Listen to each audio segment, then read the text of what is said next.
معزز سامعین و ناظرین، السلام علیکم ورحمۃ اللہ وبرکاتہ۔ آج ہم سورہ الانبیاء کی آیت نمبر 30 سے 50 تک کا مطالعہ کریں گے۔ تو ابتدا میں چند آیات کی تلاوت۔ اعوذ باللہ من الشیطان الرجیم، بسم اللہ الرحمن الرحیم۔ اولم یر الذین کفروا ان السماوات والارض کانتا رتقا ففتقناہما وجعلنا من الماء کل شیء حی افلا یؤمنون وجعلنا فی الارض رواسی ان تمید بہم وجعلنا فیہا فجاجا سبلا لعلکم یہتدون وجعلنا السماء سقفا محفوظا وهم عن آیاتها معرضون وهو الذی خلق اللیل والنہار والشمس والقمر کل فی فلک یسبحون۔ صدق اللہ العظیم۔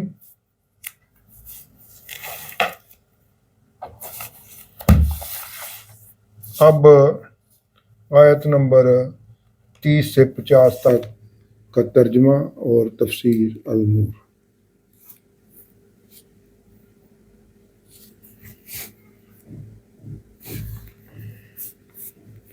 ان 21 آیات 30 سے 50 میں یہ دو رکوع ہیں۔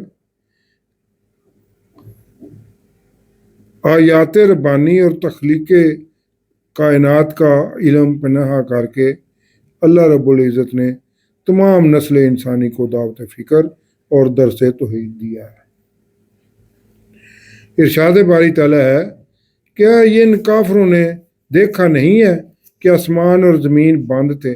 یعنی آسمان اور زمین اور اس میں موجود تمام تخلیقی مادے تخلیق ایک مادے کی شکل میں اکٹھے تھے اور ان میں کوئی حیات کی نشانی نہ تھی، یعنی بنجر زمین کی مانند تھے۔ تو ہم نے انہیں کھول دیا، اس بے جان مادے کو کھول کر اس میں سے مختلف ستاروں، سیاروں اور کہکشاؤں کو تخلیق کیا، پھر اسی طرح نظام شمسی کو تخلیق کیا اور بنی نوع انسانی کے رہنے کے لیے زمین بھی تخلیق کی۔ یعنی یہ تخلیق کا جو زمین و آسمان کی تخلیق تھی، اب یہ سائنسدان مان رہے ہیں کہ یہ دھماکہ ہی ہوا تھا، تو اللہ بھی کہہ رہا ہے کہ پھاڑ دیا دھماکے سے۔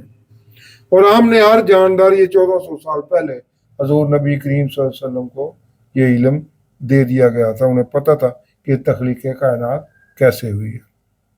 اور ہم نے ہر جاندار شے کو پانی سے بنایا کہ زمین کی زندگی جس نباتاتی یا حیواناتی شکل میں بھی موجود ہے، اس کا مادہ تخلیق مٹی ہے اور مبدأ حیات پانی ہے۔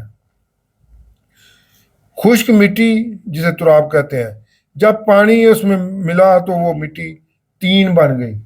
یعنی پانی مل جائے تو یہ تین گارے کو کہتے ہیں۔ جب اسی تین میں نباتاتی عنصر شامل ہوا، نباتاتی کا مطلب ہے درختوں کے گھاس پھوس اور یہ ساری چیزیں، عنصر شامل ہوا تو تین امائم مسنون میں تبدیل ہوئی۔ امائم مسنون بدبو، اس میں جیسے گارا کافی دیر پڑا رہے تو اس میں بدبو پیدا ہو جاتی ہے اور اس میں بوسا ملایا جاتا ہے، تو پھر وہ اگر رہ جائے تو اس میں بدبو آتی ہے۔ تو یہ امائم مسنون وہ مٹی ہے۔ پھر امائم مسنون کو سوکھ کر سلسال من کل فخار، یعنی اس شکل میں دیا گیا کہ وہ یہ سلسال من کل فخار کیا ہے؟ جب یہ امائم مسنون سوکھتی ہے تو ببری کی صورت میں اوپر جو چیز آ جاتی ہے اس وہ سلسال من کل فخار ہے، ببری کی صورت میں اوپر بن گئی۔ بالفاظ دیگر ہر جاندار کی تخلیق مٹی سے ہوئی ہے۔ وہ یہ بجتی مٹی اس کو کہتے ہیں نا، تو بجتی ہے اس لیے وہ جو اوپر ببری سی بنی ہوتی ہے اس کو توڑیں گے تو آواز پیدا ہوتا ہے، وہ بجتی ہے، وہ اسی کو یہ اس کی نقشہ کشی کی ہے۔ بالفاظ دیگر ہر جاندار کی تخلیق مٹی سے ہوئی اور ان سب کی حیات کا سبب پانی پر رکھا، یعنی یہ تخلیق ہے حیواناتی تخلیق، تاکہ یہ کافر ایمان لے آئے۔ یعنی کیا کافروں کے پاس اس تخلیق کے علم کا رد ہے تو بتائیں، یا مٹی اور پانی سے ہٹ کر کوئی جاندار بتائیں یا بنائیں، اگر نہیں تو قرآن کی دعوت کو تسلیم کر لو اور اہل ایمان میں شامل ہو جاؤ۔ اور زمین پر ہم نے لنگر یعنی پہاڑ جما دیے تاکہ وہ زمین مخلوق کو لے کر ایک طرف جھک نہ جائے، اور ہم نے اس میں کھلی راہیں بنائی تاکہ یہ راہ انسان راہ پائیں، یعنی منزل مقصود پر پہنچنا ان کے لیے آسان ہو۔ اور ہم نے آسمان کو ایک چھت بنایا، لیکن یہ کفار اس کی نشانیوں سے روح گردانی کر رہے ہیں، یعنی آسمان میں بھی برج یا راستے بنائے اور اسے ستاروں سے سجایا اور شیطان مردود سے حفاظت کی، کیونکہ یہ ستارے خوبصورتی کے لیے بھی ہیں اور شیاطین سے دفاع کا بھی کام دیتے ہیں، تاکہ ان میں سے جو بھی راز ازلی پانے کے لیے آسمان کا رخ کرتا ہے اس پر شہاب ثاقب کا گولا میزائل کی شکل میں چھوڑ دیا جاتا ہے، اور اسی طرح آسمان کو شیاطین کی پہنچ سے دور رکھا گیا ہے۔ مزید برآں آسمان نہ صرف زمینی حیات کو تمام مضر شعاؤں کی تابکاری اثرات سے محفوظ رکھتا ہے، بلکہ کرۂ ہوائی اور خلا سے اجرام فلکی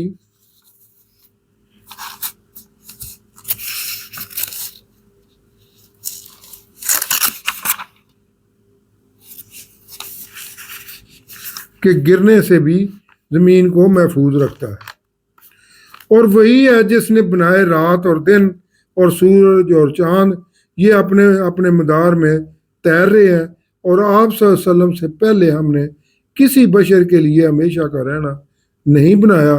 ہر ایک نے دنیا فانی کو چھوڑنا ہے۔ تو اگر آپ صلی اللہ علیہ وسلم بھی انتقال کر گئے تو کیا یہ کفار ہمیشہ یہاں رہیں گے؟ یہ ہر نفس کو موت کا مزہ چکھنا ہے، یعنی آخر کار انسان کی ہر خواہش نے ختم ہونا ہے